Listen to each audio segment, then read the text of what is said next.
প্ৰথমতে তেলতে পিঁয়াজখিনি দি ল'লোঁ। অলপ তিতা ফুল দি দিলোঁ। আমি এইটো তিতা ফুল বুলি কওঁ, বাহাকা তিতা। সেই তিতা ফুলটো অলপ দি দিলোঁ। আপোনালোকে খায়নে জনাব। মই গোটেই বছৰটোৰ বাবে এনেদৰে মানে শুকুৱাই থৈ দিওঁ। এইটো অলপ হালধি দি দিলোঁ, অলপ নিমখ দিলোঁ,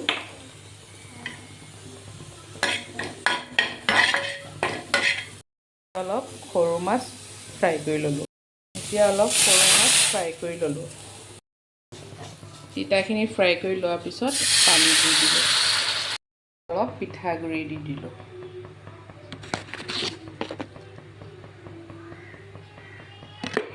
এতিয়া 2-3টা কেঁচা জলকীয়া মই দি দিলোঁ।